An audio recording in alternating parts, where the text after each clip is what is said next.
Good afternoon everyone and good afternoon ma'am. So this afternoon I will discuss about the Tripoli Agreement in 1976. So noong December 23, 1976, isang napakahalagang kasunduan ang nilagdaan sa Tripoli, Libya sa pamamagitan ng gobyerno ng Pilipinas na pinamunuan ni President Ferdinand Marcos at ng Moro National Liberation Front or tinatawag nilang MNLF na pinangungunahan ni Norm Mishwari. Ang kasunduang ito ay tinatawag na Tripoli Agreement. Hindi lamang Pilipinas at MNLF ang involved dito. May malakas na papel din ang bansang Libya sa ilalim ni Muammar Gaddafi at ang Organization of Islamic Conference. Bilang tagapamagitan, ang permahan na ito ay ginawa upang wakasan ang matagal ng armadong labanan sa Mindanao at para tugunan ang deklarasyon ng mga Muslim na sila ay matagal nang hindi nabibigyan ng pantay na karapatan sa pamahalaan at kultura at relihiyon. Sa ilalim ng Tripoli Agreement, kinilala ng gobyerno na kailangan bigyan ng autonomy ang mga Muslims sa Southern Philippines.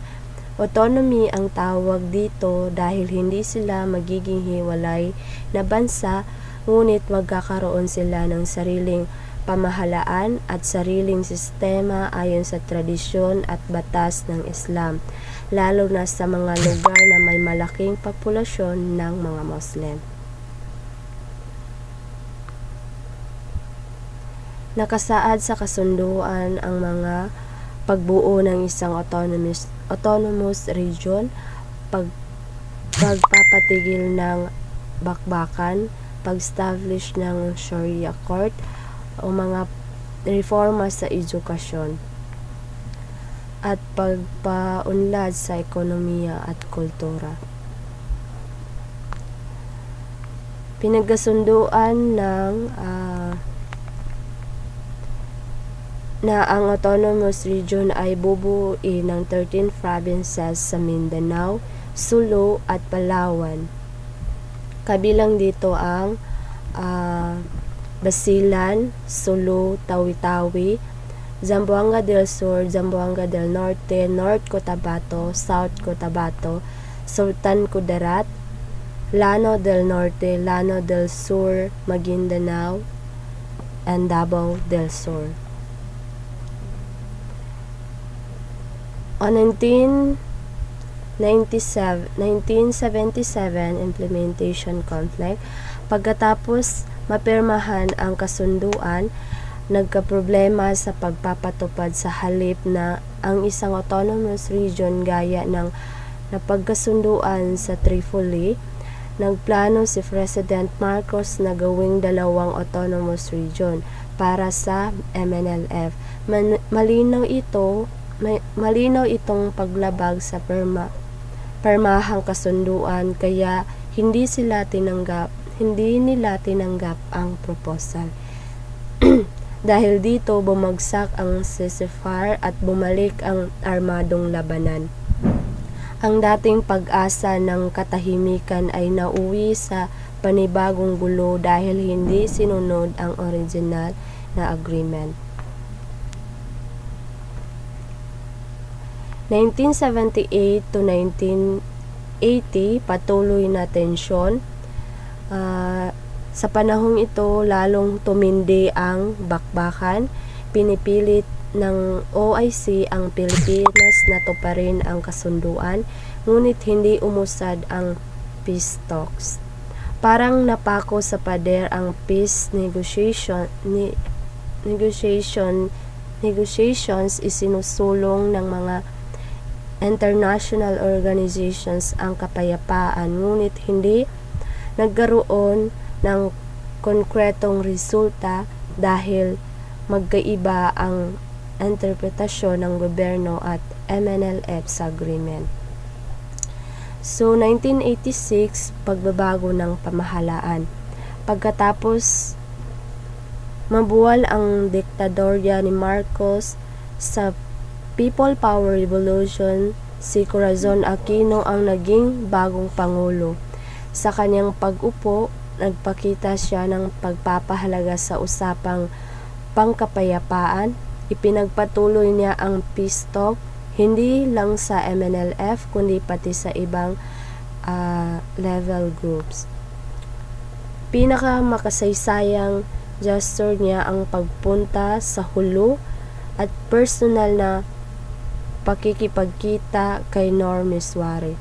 Ito ay simbolo ng pagbubukas ng bagong pahina para sa kapayapaan, isang recognition na hindi masusolusyonan ang problema sa Mindanao sa pamamagitan lang ng dahas. At yun lamang po. Good day everyone, and especially to you, ma'am. I'm Jenely Cotales, reporter number 15, and we're moving to the next part of our report, focusing on the Tripoli Agreement 1976 and the 1996 final peace agreement with the MNLF. In 1987, Jeddah Accord, the government and the MNLF meet in Jeddah, Saudi Arabia. So they agreed to continue working toward autonomy for Muslim Mindanao based on the Tripoli Agreement 1976. However, the final settlement was not yet reached. Noong 1987 is nagkita-kita ang mga leader ng government at ng MNLF sa Jeddah, Saudi Arabia. So napagkasunduan nila na ipagpatuloy ang usapan ng autonomy ng Muslim Mindanao batay sa 1976 Tripoli Agreement, pero hindi pa rin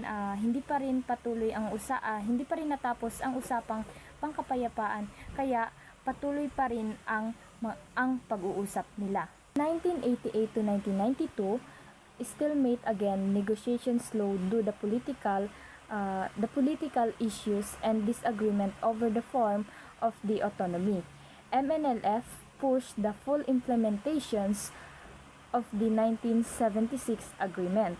So the government pushed the maintaining the autonomous region in Muslim Mindanao created in 1989, Republic Act 6734. But MNLF rejected ARM because it covered fewer areas than agreed in 1976. Noong 1988 to 1992, tumigil ang usapang pangkapayapaan dahil sa mga problemang politika. So, napagkasunduan ng otonomiya. So, gusto ng MNLF na ipatupad ang 1976 na agreement, pero ang gobyerno ay nakatuon sa ARM or Autonomous Region in Muslim Mindanao. So, naginawa noong 1989, pero hindi pumayag ang mga MNLF para sa ARM dahil sakop nito ang mas kaunting lugar kaysa napagkasunduang noong 1976. In 1993, formal peace talk resumed under the President Fidel V. Ramos. A new strategy, comprehensive peace process, was launched. Ramos reopened peace talk with MNLF and gained strong support from OIC. Noong 1993, is pinagpatuloy lang usapang pangkayapaan sa ilalim ng pamumuno ni Fidel V. Ramos. So, nag-unlad ng bagong estratehiya na tinatawag na comprehensive peace process o may mas malawak na proseso sa pangkapayapaan. So, nakuha rin ang malakas na suporta mula sa OIS o Organization of Islamic Cooperations para sa usapang pangkapayapaan. So, noong 1994 naman, nagkaroon ng mga opisyal na pagpupulong sa pagitan ng MNLF at ng mga gobyerno. So, pinag-usapan nila ang mga tungkol sa otonomiya, seguridad at pagbabago ng lipunan at ekonomiya. Nagkaroon din ng ceasefire o pansamantalang pagtigil ng labanan upang mas magpadali ang usapan. Noong 1995 naman is nag-sign na ang leader ng mga gobyerno at ng MNLF yung mga dokumentong napag-usapan nila na lamang ng mga pansamantalang istruktura para sa otonomiya, pagpapalawak ng ARM o Autonomous Region in Muslim Mindanao, pagsasama-sama ng magdirigma ng MNLF sa AFP or Armed Forces of the Philippines at PNP or Philippine National Police. So malapit na ang final agreement, kaya ito ang huling kasunduan at kapayapaan. September 2, 1996 naman is nilagdaan na ng gobyerno sa ilalim ng pamumuno ni Pangulong Ramos at sa pangulo naman ng MNLF na si Norm Misuari. So at ang final peace agreement sa Malacanang. So sinuportahan din ng IOS o yung Organization of Islamic Cooperations, at ito rin yung kahuli-hulihang pagpupulong at pinag-uusapan ang tungkol sa pangkapayapaan. Ikalabing limang reporter.